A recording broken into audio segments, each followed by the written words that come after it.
சொல்லுங்க. வானில் முழு மதியை கண்டேன்,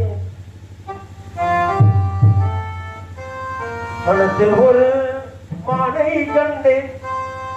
வானம் முழு மதியை போலே வானுடைய பகலும் கண்டேன்.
தந்தையின் பேர் ரத்தவேடன், தாயின் பேர் ரத்தவேடு வச்சு எனக்கு ஒரு தாய் மாமன் இருந்தார். அவர் பெயர் நீலவேணி வேடன். அம்மான் எனக்கு 2 பெண்மான் குட்டியை உருவாக்கி அந்த மூத்த குட்டியை நான் ஏற்ற படைத்தலைமை பொறுப்புக்கும் மடமகிழ்ந்து பரிசாக கொடுத்தார். மூத்த குட்டியை அடைந்த எனக்கு சின்ன குட்டியும் அடைவண்டம் என்கிற விருப்பம். நானும் வந்தேன். குட்டியை பார்த்தேன். குட்டியும் என்னை பார்த்தது. 7வது வேலை என்னை கடந்து மறைந்த ஒன்றை பிடிக்க வேண்டும் என்ற நோக்கத்திலே உள்ளே நுழைய முற்பட்டேன். உங்கள் அன்னாரை தடுத்து நிறுத்தி விட்டார். என்ன காரணம் என்று கேட்ட இடத்திற்கு பொறுப்பான தலைவி வள்ளி இருக்கிறார். அவரிடம் அனுமதி கேட்டு குறைபடிக்கலாம் என்றார். நீங்க தான் தலைவி அப்படிங்கிற ஒரு முக்கியத்துவம் கொடுத்து உங்களை அழைச்சிருக்காங்க. அதனால நீங்க சம்மதம் சொல்லுங்க, நான் மாணவியை பிடிச்சிக்கிறேன். இல்லாட்டி சம்மதிக்க முடியாது சொல்லுங்க. இப்படி ரெண்டும் இல்லாம ஏதாவது என்கிட்ட வம்பு பண்ணணும், வழக்கு பண்ணணும் அப்படின்னு நினைச்சீங்கன்னா வீணான சண்டை வந்துடும். சண்டை வந்தா நான் தயாரா தான் இருக்கேன். தீயினால் சுற்றவன் உள்ளாரும் மாறாதே நாவினால் சுற்றவன். அதாவது முடிஞ்ச வரைக்கும் ஒரு மனிதன் வந்து முடிஞ்ச வரைக்கும் உதவி பண்ணணும். யாருக்கும் உதவிய மறந்துடக்கூடாது.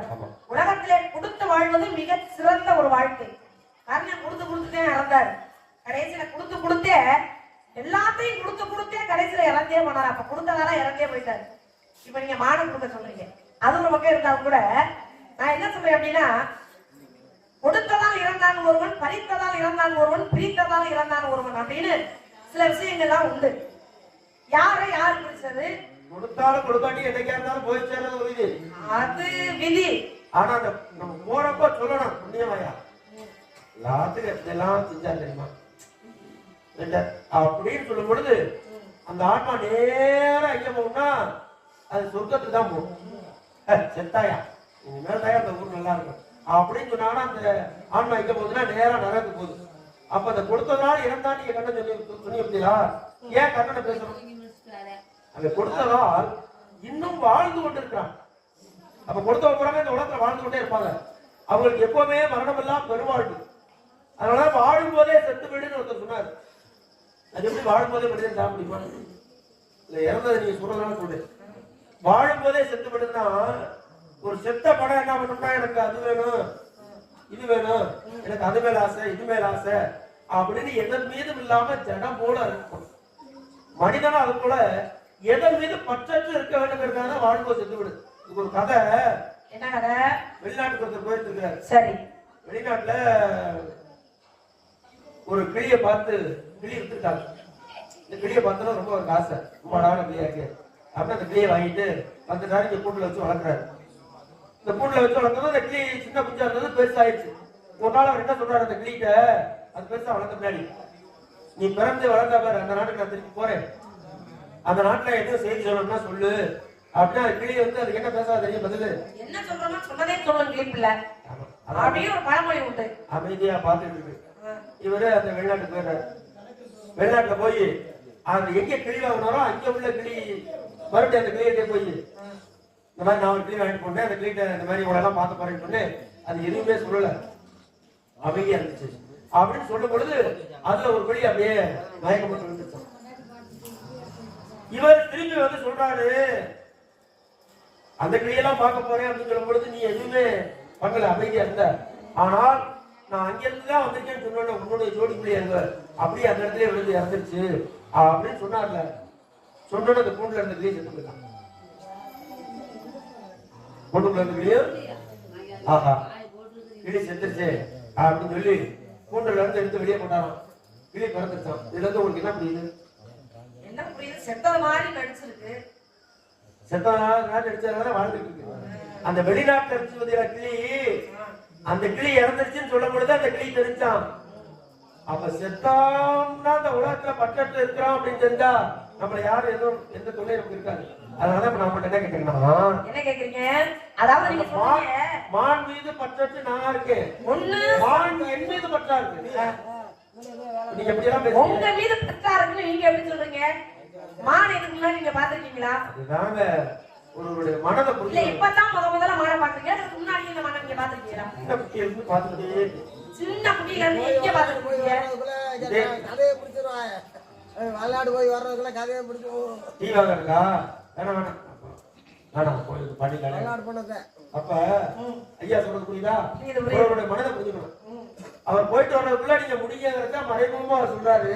போயிட்டு வர்றதுக்குள்ள முடிஞ்சிடும். பனி நேரத்துல எப்படி நிக்கிறீங்க? இல்ல அப்படி சொல்லல. நம்மளால அவங்க இருக்காங்களா இல்ல அவங்களால நம்ம நிக்கிறோம் சொல்லுங்க. நம்மளாலதான் அவங்க இருக்காங்க. அவங்க அவங்க தனியா கடந்து கட்டிட்டு இருக்காங்க. நம்மளும் போயிட்டோம்னா அவன் அப்படின்னு நினைச்சுக்காங்க. அப்படி சொல்லாதீங்க. அவங்களாலதான் நம்ம இங்க வந்ததே. அது சரி. அவங்க எல்லாம் சேர்ந்து நிக்கிறது யாருனால படிக்கிறான்? நிக்கிறது யாருனால நிக்கிறோம்? வந்தவங்களாலதான். இவங்க அவங்க இல்லன்னா நம்ம இல்ல. அது உண்மைதான். கலைஞர் நல்லா புகழ்ங்கிற உச்சியில மேல பட்டம் பறந்துட்டு போறா. அவர் தாயா இப்ப சிறந்த நடிகர். அவர் தாயா உலகம் பேசுதுன்னா அதான் புகழ்ங்கிற பட்டம். அந்த பட்டம் மேல பாக்கணும்னா இடையில ஒரு நூல் இருக்கணும். அந்த நூல் தான் ரசிகர்கள்.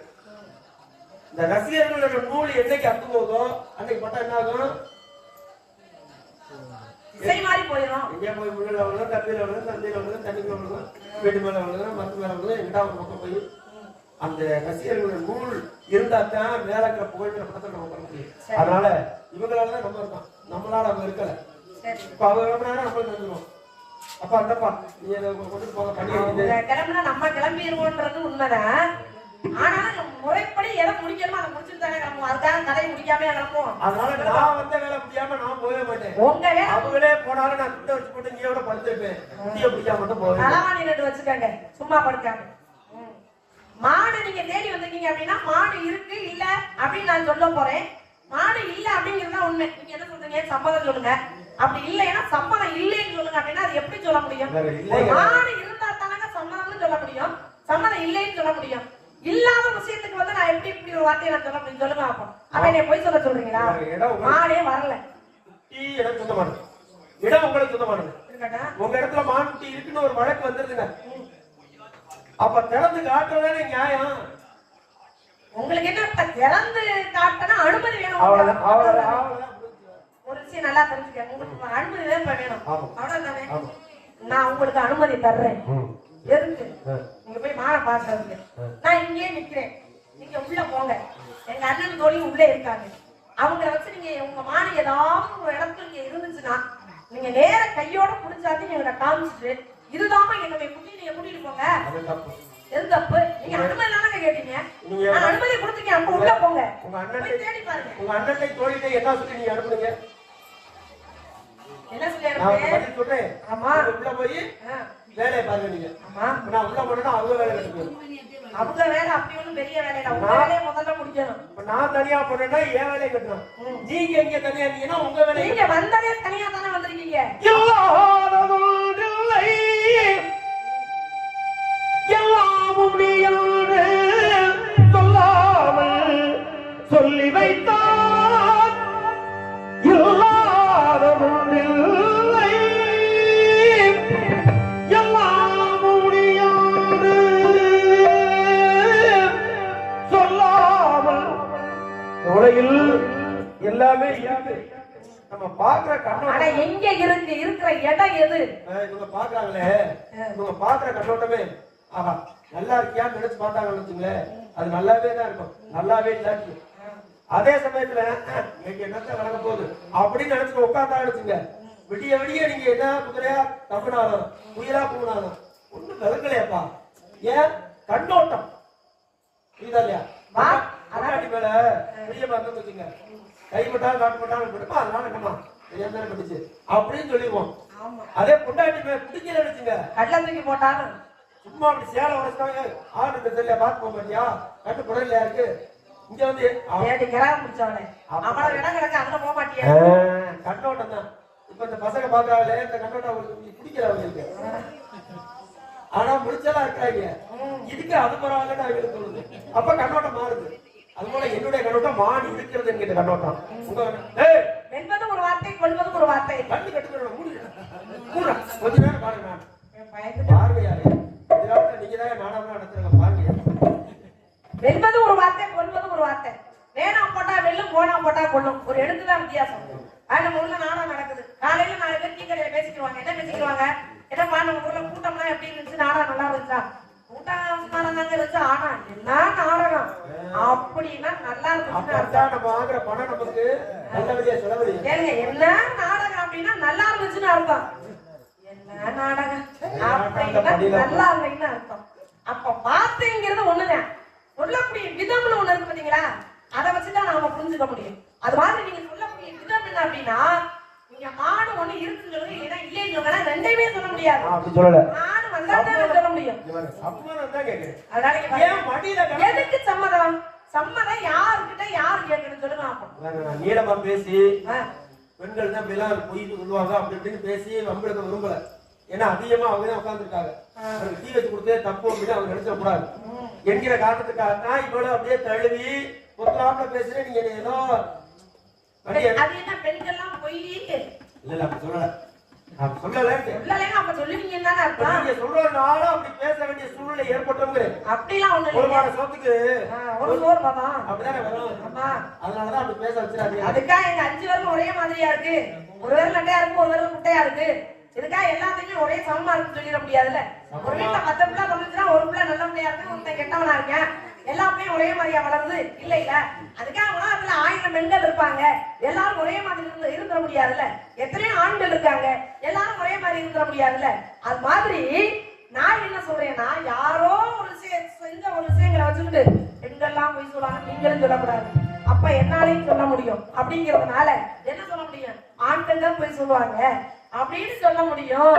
இருந்தாலும் நான் கிட்ட என்ன சொல்றேன், மான் வரல, மான் குட்டி வரல, இந்த இடத்துல நீங்க நடந்து போனீங்கன்னா நல்லா இருக்கும் அப்படிங்கிறதுனால